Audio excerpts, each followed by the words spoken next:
플러스 간소복지 한 바퀴. 안녕하세요. 저희는 간소 플러스입니다. 연산뉴스 2호를 시청하시는 것을 환영합니다. 간소 플러스는 간소구의 마을 복지 단체를 지지하고 주민 여러분에게 알려주는 활동을 하고 있습니다. 네, 저희는 올해 간소구에서 처음으로 마을 케어 사업에 선정된 12개 단체를 주로 지지하고 뉴스레터를 통해서 소식을 알려드리고 있습니다. 연산뉴스 1호에서는 음식 나눔하는 단체 5개의 활동을 소개했는데요. 연산뉴스 2호에서는 돌봄 사업을 하는 단체 5개와 청년들의 컴퓨터 관리 사업 그리고 어르신들을 케어하는 단체의 활동을 소개하겠습니다. 네, 우선 화곡본동에서 돌봄 사업을 하는 마을예술찬작소 요거저거의 그래그래 사업을 소개하겠습니다. 마을예술창작소 요고조고는 화곡본동에 있는 건물 2층에서 활동을 하고 있습니다. 1층 계단 입구에는 행사의 포스터가 여러 장 붙여져 있습니다. 아이들의 돌봄 활동, 주민들과 함께 문화활동을 해오신 내용을 볼 수가 있었습니다. 계단으로 올라가면 알록달록한 요고조고 로고의 간판이 보이고 즐거운 분위기가 넘치고 있습니다. 요고조고라는 이름은 여기 공간을 여러 역할로 쓴다는 뜻이고 이름처럼 다양한 활동을 즐기고 있다고 합니다. 이번 그래그래의 사업은 초등학생 5명이 대상으로 여름방학 동안 돌봄 수업을 진행하셨습니다. 아이들이 한 달 동안 지구에 대해서 많이 배웠고 환경보호에 대해서도 많은 관심을 가지게 되었다고 자랑하고 있습니다. 그래그래라는 사업명은 아이들의 이야기를 경청하고 그래 그렇구나 라고 응답해주는 돌봄 활동을 하셨습니다. 수업도 그냥 공부를 시키는 것보다 많이 체험하고 참여할 수 있는 즐거운 프로그램으로 진행하셨습니다. 개학 후에는 2차 사업으로 야학 공부방을 운영하고 중학생들이 공부에 더 집중할 수 있도록 도와주는 돌봄 활동을 했습니다. 네, 즐겁게 수업에 참여하는 아이들의 모습이 참 인상적이네요. 돌봄하는 동안에 아이들의 식사는 화곡본동에 나눔 사업을 하는 장에서 협조해 주셨습니다. 이렇게 같은 동네에서 서로 협력하고 발전해 나가는 모습은 보기에 좋았습니다.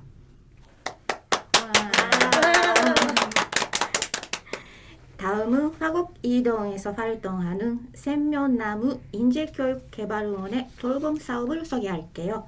여기는 아키씨와 가음씨가 취재했고 학습 현장은 가음씨가 취재했습니다.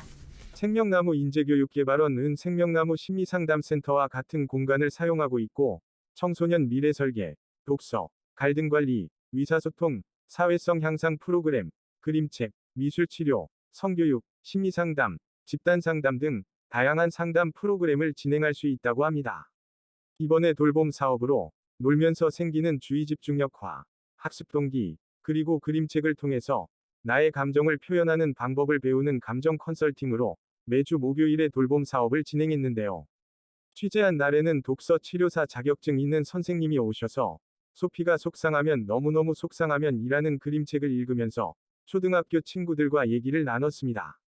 생활에서 비슷한 경험이 있었는지, 속상한 친구에게는 어떤 말을 하면 좋을지, 나라면 어떤 말을 듣고 싶을지 같이 생각하고 그림을 그려보고 글로 쓰고 발표를 했습니다. 아이들이 자신의 생각과 감정을 표현하고 과거에 느꼈던 감정을 정리하고 힐링의 시간을 가졌습니다. 가정에서 아이들의 생각과 감정을 충분히 알아줄 수 있으면 좋겠지만 우리 어른들도 나의 감정에 대해서 잘 표현하고 있는지 돌이켜보면 안 될 때가 참 많았죠. 아이들이 자신의 감정에 대해서 잘 생각하고 표현하는 방법을 배우는 좋은 프로그램이었습니다. 다음은 화곡 6동 서울 비틀 바도로브 학교의 돌봄 사업을 소개하겠습니다. 가은 씨와 마리 씨가 방문하셨습니다. 서울 비틀 발도르프 학교는 강서구 화곡 6동 우장산 성당 근처에 있는 대안학교입니다. 발도르프 학교는 독일의 교육자 루돌프 슈타이너가 인지학 교육을 바탕으로 창시한 학교이고 96년에 세계교육부 장관들의 회의에서 21세기의 교육 모델로 선정된 적도 있었습니다.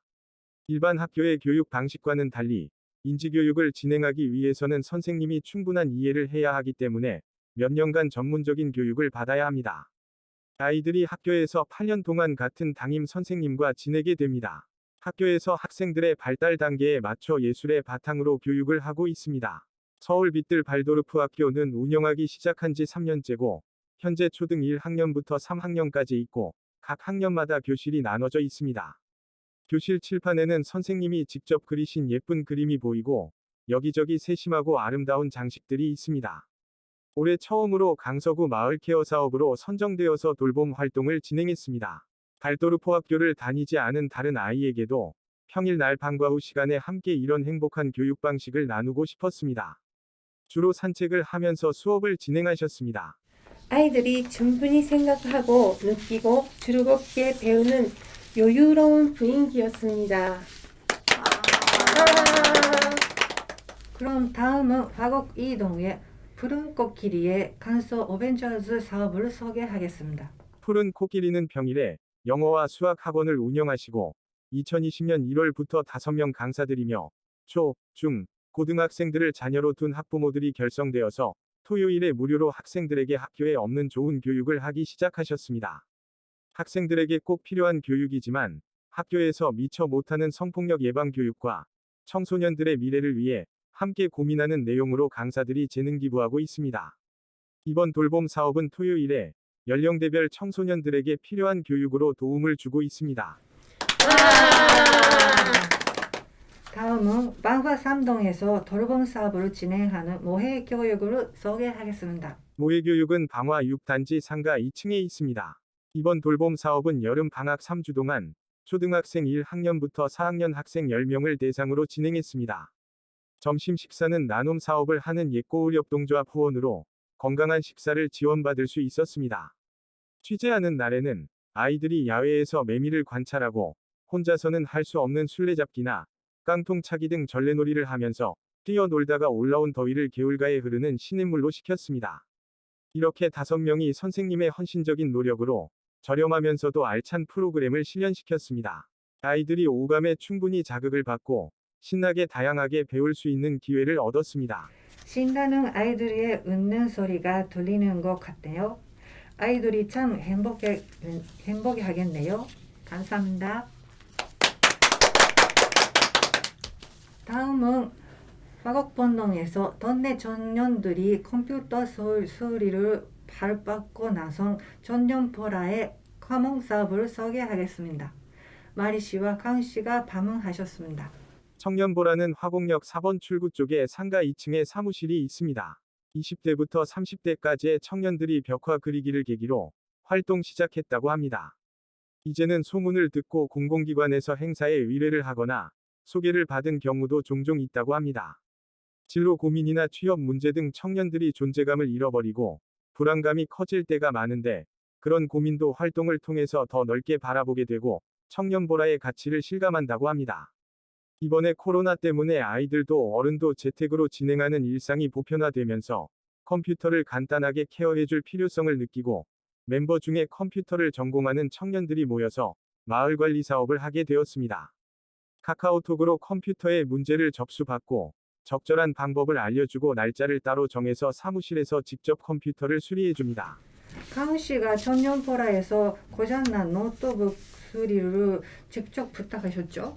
네, 마침 집에 5년 이상 방치된 노트북이 있어서 수리에 맡겼는데요.